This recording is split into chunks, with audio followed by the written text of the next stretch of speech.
Heather. Hi, Dan. How you doing? Very well. So we've decided to start doing intros before the episodes in case anybody's thinking this is another bonus episode. Yeah, just a quick catch-up. Yeah, it was Mother's Day, so what did you do? We grilled, and I'm very excited about this.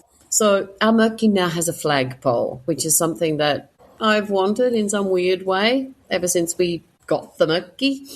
And so when you have a flagpole, there are, I mean, you don't have to, but there are some sort of expectations on the flag days that you put up finished flag rather than we have a flag that is for the area where we are. They have their own nice little pennant.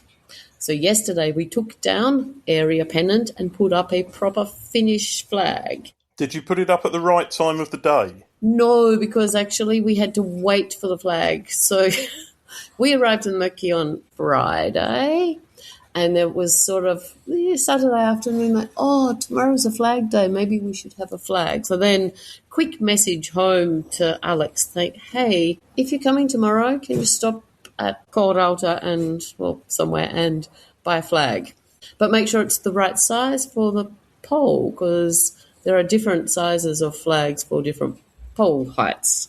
So does that mean on every bank holiday now you have to be at the island and you have to put the flag up? Because aren't there legalities involved in having a flagpole? I think you actually have to be there to put the flag up. The back of the flag packet actually breaks down all the flag days, but it tells you what time of the day, so sunrise until sunset, or 8 a.m. to 9 p.m. Yeah, I was going to say, because the sun doesn't set in the north at certain times of year, so you'll be waiting 3 months to take the flag down again. Yeah, no, you have to take it down by 9. So yes, it was very nice having our own flag up. Exciting. And you know what else happened on Mother's Day? Tell me. The Olympic swimming pool opened. That was yesterday, was it? Right. It was yesterday. Our upcoming episode is all about Taka-Töölö, and we talked about the swimming pool. There was an article in the newspaper about someone who actually, he was in the queue like from the wee hours of the morning, and he wanted to be the first one in the pool. He was in his swimmers in the queue, and there's a nice picture of him jumping into the pool. Unless he's about 80, that's really sad. But how about you? How was your Mother's Day? We didn't do too much. My wife spent a lot of time with our youngest, and the bigger kids were out with their mother all day, or some of the day. Yeah, it's been quite a quiet weekend for me. I've watched 7 football matches this weekend. In the flesh or on the big screen? No, on the TV in the living room.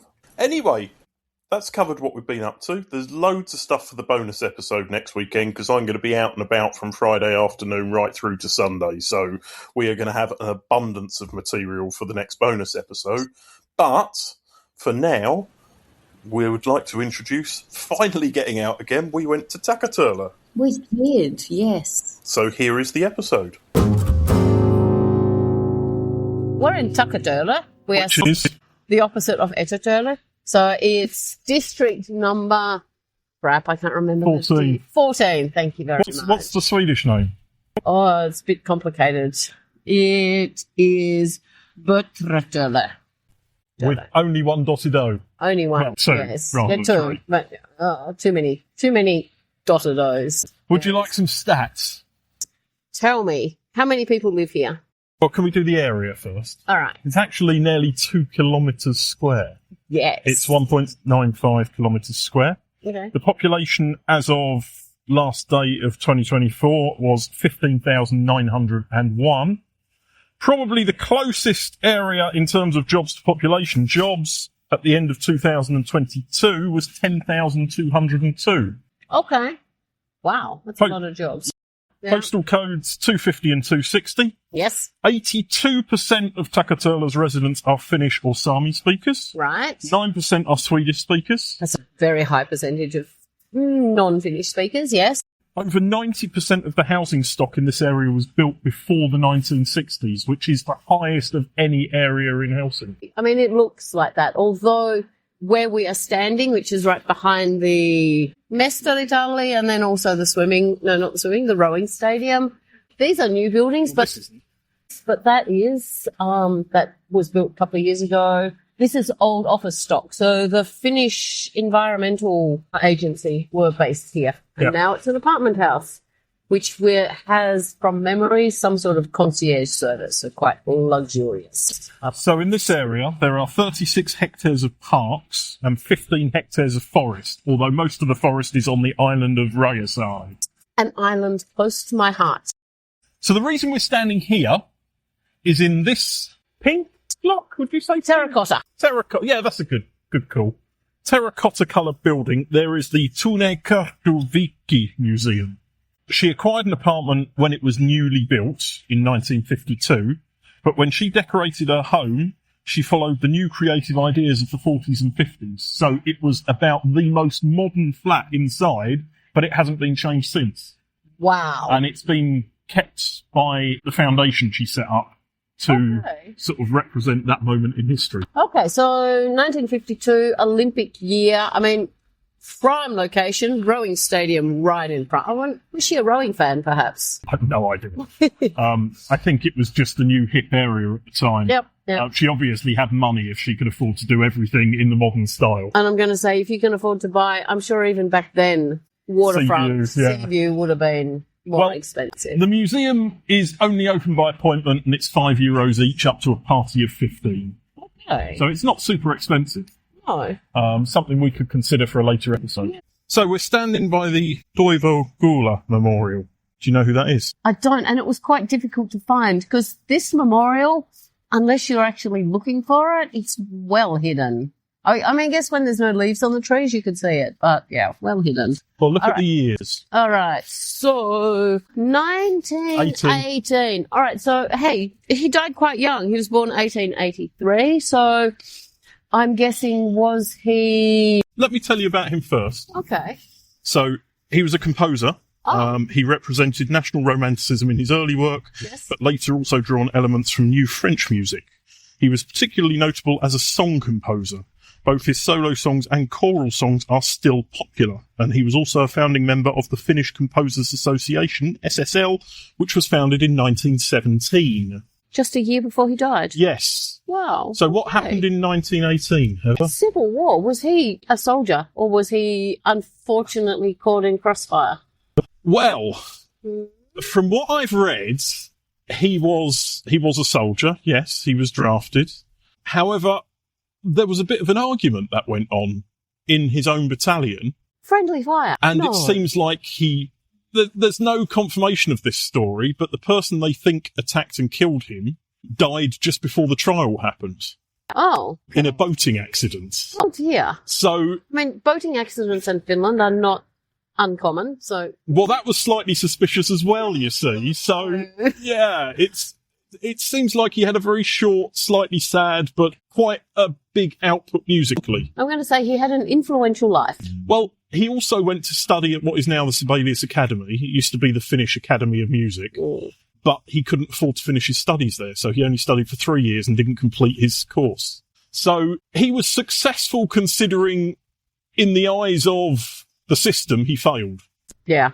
Now, sometimes the system is wrong. But a bit of a sad life, and you can tell that although he was an important figure at the time, where his statue is very tucked away, and it's a little bit like the story of his life. It is a little bit. I wonder why this spot was chosen, though.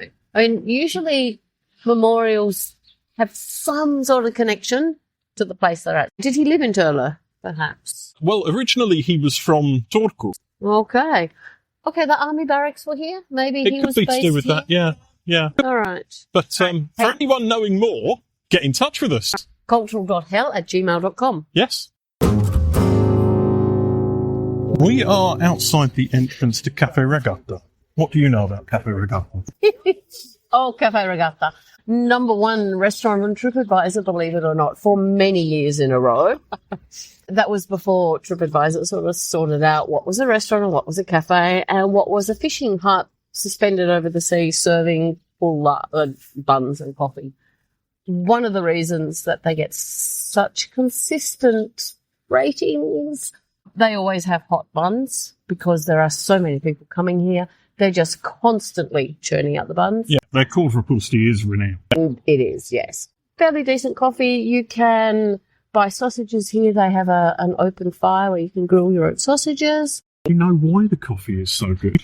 You're going to tell me why the coffee is so good. Well, originally this was owned by Powlig. Okay. It was owned by the Powlig family. It was built in 1887 as a shed for fishnets next to the family's villa. But as a cafe, it was established in only 2002, believe it or not. Okay. Before that, there had been summer cafes there ever since 1952. The first year the summer cafe was there was for the Olympics. Okay, that makes sense. So, as was most of this area, I mean, the area we're in, there's so many things that are related to the Olympics, whether it's accommodation, living properties, whether it's the stadium, whatever, which we will be delving into later in the episode. Most people I know who come from abroad want to see the Sibelius Monument. We are right next to the Sibelius Park where the monument is. This is lovely in winter because they have the fire pits and you can brew your own sausages. No, if you cannot grill your own the sausage inside, then it is your sausage. Okay. But you cannot bring your own. Bring your own, no. Yes, there is a big sign saying, please don't bring But they charge you like €1 a sausage to grill it here. Expensive. And it's nice for 20 minutes to sit out here in the winter. If the sea freezes, they stick a pole in the sea, and then there's an arm, and then like a carousel, but it's a one-seat carousel, and then you just push, and kiddies can glide around and around and around. We walked past the rowing centre, but it seems that there's a lot of weirdness going on there. There is a lot of... So there was some... I remember reading in the paper about some dubious... I don't know if it was dubious financial carry on, but the owner or the person who has maybe the leasehold hasn't done what they said they were going to do. It looks like there's a terrace out the back, but it all looks very half-started, half-finished, half-baked. I think. Yeah. Yeah. And they're talking about Santa's Winter Wonderland and bar joyrides and, well, I don't know. So, yes, I'm not sure I would trust it. And the food seemed expensive for a little kiosk. it did, yeah. You know, €19 for food. One would hope that was a decent-sized serve. They do have a quite decent-looking sauna. So the floating sauna looked like it could accommodate a decent group. How many drunk people do you want floating on the sea in one place? I guess there's the ferry over to Stockholm. Okay, that's a different kettle of fish. So here we are. We are in the terrace of Caffè Berta by Caffè Tarina. Now, Caffè Tarina are a chain cafe. They have a fairly decent-sized place in Munkiniemi. And they have a central kitchen in Lauttasaari, which is where all of their things are coming from. So that's why their prices are a little bit touristy. Touristy, that's a good way to say it. When I've been in their other cafe, sometimes it's really good, friendly service, and sometimes it's influencer service, if you know what I mean. Well, so. I got almost barged out the way coming out the door by a member of staff. Yeah. Please note this when we tag you on our socials. But the house itself... So this is the Powlig Manor, the Powlig Villa. It has a different name. It's called Humlevik. That's the proper name. Right. Powlig family bought it back off City of Helsinki. They have renovated it, restored it, repaired it. Only a tiny corner is actually used as the cafe, which is this bit here. And the rest is used by the family and the Powlig concern. So that's off the I don't know where they were earlier, but they've moved into the house. So, because earlier the city were using it for youth space and that sort of stuff. And the coffee, it's quite good coffee. It is good coffee. Powlig coffee. It's Powlig, Yep. All right. So we have a little treat here. This is korppu. So do you know what korppu is? I assume it's like a cake with melted cinnamon and sugar and stuff, is it? It's actually stale korppupusti. But it's actually really good because it's crisped up, so it doesn't come across as stale anymore. And these guys actually they've covered it in the butter, sugar, cinnamon. Well, that's what I could see. Yeah. So help yourself. Well, all right. Oh God! So it's more like a biscuit. More like a biscuit. Now, this is €1 a piece. If you're going to buy anything from here, buy this. This is really good. No, Dan disagrees. All right, the birds have found our table. The birds know what we've got. Yeah. We are at the Sibelius Monument. We are. Probably the most famous monument in Finland, I would say. And the most controversial.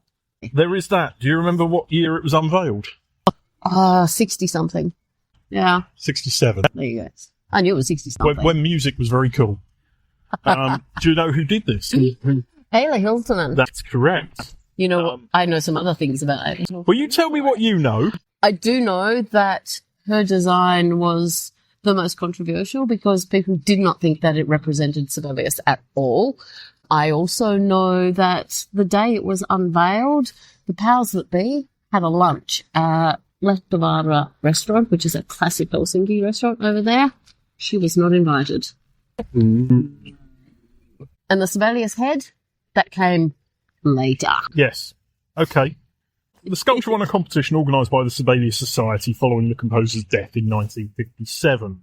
The competition took 2 rounds after one early winner was abandoned. Originally, it sparked a lively debate about the merits and flaws of abstract art, and although the design looked like stylised organ pipes, it was known that the composer had created little music for organs. Hiltonen addressed her critics by adding the face of Sibelius, as you just said. There are more than 600 hollow steel pipes welded together in a wave-like pattern. And it was my mum, actually, when she was visiting, and she came here and it was raining, who told me that every pipe is tuned. Okay. So when the rain comes down, it is making music. Nice. Which is very cool, I think. There is actually a smaller version of the monument, homage to Sibelius, at the UNESCO headquarters in Paris. That I did not know. Yeah. What I do know is that there is a range of jewellery that you can buy. And that's a lot to be hanging off at it. No. There's a range of jewellery. Actually, I have the necklace, but I have the more modest version.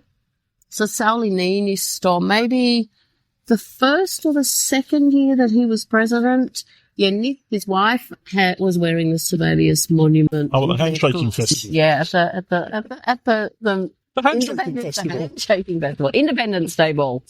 And I saw that and was like, oh my God, that's like, I have to have that. But you can get cufflinks, you can get there's a whole range of jewellery items. I've always wondered why it's here and not more centrally located. No, there must be a reason for that. There must, but I mean, it is a little bit out on a limb, isn't it? It's not, I mean, Mannerheim is not that far away. It's not miles away, but it's still, it's not super simple to get to. True. You know, this on the railway square, for example. Can you imagine? This is called Ilmatar and the Scalp. Okay, I was going to say this has to be Kalevala because it just looks Kalevala. In 1939, the Leo and Regina Weinstein Foundation organised a competition for a sculpture with a Kalevala theme to be erected in Helsinki. The competition was won by Are Aaltonen and their entry, Ilmatar and the Scalp. And it was decided that the bronze piece would be placed in what is today known as the Sibelius Park. This is all the Sibelius Park, this bit as well. It is, yes. We have crossed the road. We did, yes. It's the last piece. And this was unveiled in 1946. Okay. So it's been here a while. It has. Okay, but it was constructed 1939 to 1940. Yeah, but they didn't put new things up during the war. Of course not. Here we go. Okay. I seem to remember that there's the lines that it covers in the colour of Okay. Okay. Or the front. No, this is the front, definitely, because from the other side, it looks more like the back. I don't know. You haven't got a clue. I have no idea. Maybe this is the front here when we're looking at her elbow. Yes, elbows are normally the front. She needs a bit of a scrub. So only a tiny little bit about this. This is the memorial for Ingrian and Karelian veterans, designed by architect Yrjö Surminen. Okay, 2,500 of them. So that's no small number of soldiers. No. But it's for veterans, not for the dead of the war. Ah, okay, all right. It was unveiled here on the 29th of May 2007. Okay. I kind of like it, actually. It's From the very front, nice. It's interesting what they've done with the stone. Yeah. And they've tried to make a little park area out of it, but slightly failed. I'm guessing that the sea is something that whatever's happening over there is maybe coming in the future. It's, I mean, like you say, it's not the most obvious memorial. The back is quite sturdy. Yes, it's not going anywhere, is No, it? definitely We're not going to stick it on our shoulder and cut it away anyway. No. So we're back on Manor Hemintia, We are? and we are at Manor Hemintia 15. Yes. Why is this important, Heather? No, this is important because I do believe we're going to find a monument or a statue here. I bloody hope so. We've just failed on two. Yes. Two have disappeared. And they're quite, Heavy. heavy, yeah. Yes. So I don't know where they've Government gone. counts. Government cuts, yes. All right. What's important about Manor Hemintia 15? Okay, so this is the site of... Actually, I'm not 100% sure what it's the site of. You tell me. Okay, well, the statue, which is out of the front of the building, is The Sugar Girl by Viljo Savikulki, 1905 to 1975. It's a realistic life-size bronze sculpture of a girl playing with a dog and offering it a sugar cube. Why? There was a factory here. Was there a factory here? Yeah, there was a factory here. Yes. The Finnish Sugar Company was here, and the piece was unveiled on August the 15th, 1956, to celebrate its 200th anniversary. Wow. Okay. The model for the girl was a 12-year-old schoolgirl named Seija Hanlon. Oh, it wasn't Tove Jansson. Tove Jansson was used for a lot of... She wasn't 12, though. True, yes. But yes, that's here. All right, so we're standing in the forecourt of the National Ballet and Opera House, or National Opera and Ballet House. Quiz time. Although you already know the answer to this, but... Well, let me pretend I don't. Let's pretend you don't. 1902. That wasn't an option. Damn it. All right. So what year was the Opera House opened? Was it 1952? Was it 1993? Or was it 2007? Well, let me rule out 1952. Because the statue of the Sugar Girl was 1956 and the factory was still here. True. What were the other options? 93 and I think 2007. It wasn't 2007 because it was already open when I moved here. So There you go. So I'll go with 1993. 1993 it is. Already, but I wanted to make it sound like I didn't. Well played. Well played. We have a fountain which is actually part of like an installation, and it is called Prelude. It is, and it's by Tappa. Indeed, and now I want to go to the toilet, even though I haven't had any... Running water does that to me, even though I haven't had anything to drink. Have you been in here? I've been in once. I saw Seven Brothers. Okay. Yeah. In Finnish? In Finnish, Okay. Yeah. I've seen Phantom of the Opera here. Phantom of the Opera. But we were very high up, and my wife's not a big fan of very high up. So my wife and my mother came here a few years ago before that to see something together. And all they came back talking about was how nice the lights were in the bar area. Okay. Ladies' bathroom is quite nice as well. Is it? Yes. Something I'll never see. The first production of the Finnish opera Yes. was actually in 1849, so well before this. Well, that wasn't here then. That was it in wasn't the sugar factory? No, it wasn't. It was, I can't remember, somewhere else. That was the Barber of Seville. Okay. Yeah, so Right. That was the very first But production. how about the first production here? This is interesting. The official first night production was Kullervo, which is a Finnish opera. Okay. But Nabucco was already performed as a pre-opening. Okay, so a soft launch. Soft launch, Yeah. yeah. Kullervo, Opus 61, composed by Aulis Sallinen. 1988 it was composed. But it's based on one of the Kalevala stories, Kullervo. The view out the back windows is very nice. It is. It is. What do you know about Paavo Nurmi that I didn't tell you earlier? Turku boy, because there's a big running happening in late July, August, maybe even September, which is the Paavo Nurmi running days, and so it's all about running around Turku. And he was the Flame bearer. Thank you. Heather's throwing her hand in the air. Torchbearer. Torchbearer. Yes. He was the torchbearer, and was supposed to run up the tower and light the flame. There you go. Really, at his age, he would have been really old. Huh? He would have been in his nearly 60s. That's why I think supposed to, but yeah. So, we're standing outside the main entrance to the Olympic Stadium, which was built for originally 1940. for the 1940 Olympics, which didn't happen. The Olympic Stadium is the main sporting stadium for outside events in Finland. It's where Finland play most of their matches, football-wise. They also used to have, but don't anymore, Finland versus Sweden ice hockey every winter. Oh. They did it for several years. They haven't done it since COVID. Okay. But they used to ice over the pitch and have ice hockey on there. Which was quite a cool thing. I never made it to one. But we're standing at the entrance, which is where the Paavo Nurmi statue is, which is why we started with that. He was a 9-time Olympic champion in endurance running at many, many distances. Yes. Everything from 1,500 to sort of half marathon distance. He's been called both the greatest Olympic athlete of all time and one of the greatest track and field athletes of all time. He's the third most successful athlete in the history of the Summer Olympics and the most successful track and field athlete. This is the bit I love. Because the 1924 Paris Olympic programme had the 1,500 metre and 5,000 metre finals on the same day, Nurmi tried to cope with the task in advance, and he ran both races and set world record times at both races. That's incredible. It's pretty impressive, isn't it? Quite a feat. Yeah. We're going to go and look at another statue a bit further up in a minute of Lasse Viren, who was also a Finnish endurance runner. Yes. But the Olympic Stadium was renovated just before COVID, wasn't it? Yes. Because I came to the first Finland game here after the renovation had finished, and we had to wear masks. And it was only allowed to have a third capacity, so there was distance between everybody who went.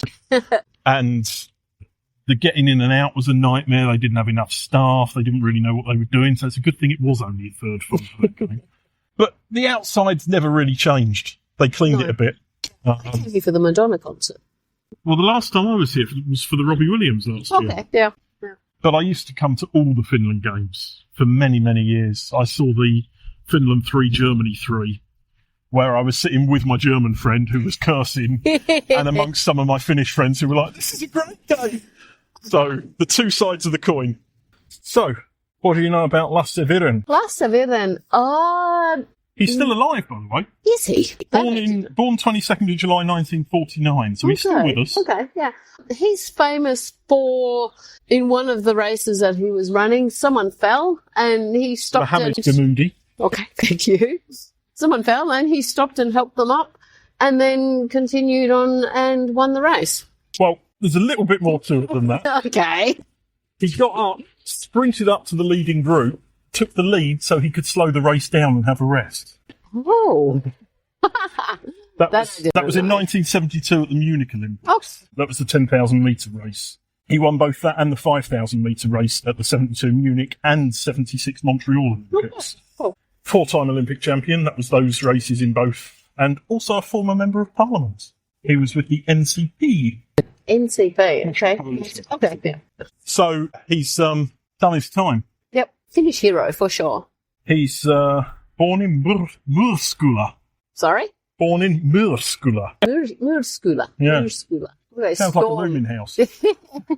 Murskula. I don't know where that is. I didn't look that up. All right. But yes, so it was actually in a different direction. So we went wandering and had to come back because it's outside the police station at the Kisahalli. Kisahalli, yes. So, yes, but we did find it. So that's the two greatest runners in Finnish history. And probably considered two of the best Olympians of all time as well, I would imagine. I would imagine so. We are at the Bolt Arena, or as it used to be known, Töölön Jalkapallostadion. Okay. What year was it built? Completed? I'm going to say 1999. 1 year out, 2000. Okay. Not bad, not bad. It's home to HJK, who play in the Veikkausliiga. They are the most successful team in Finland. It has a capacity of 10,770.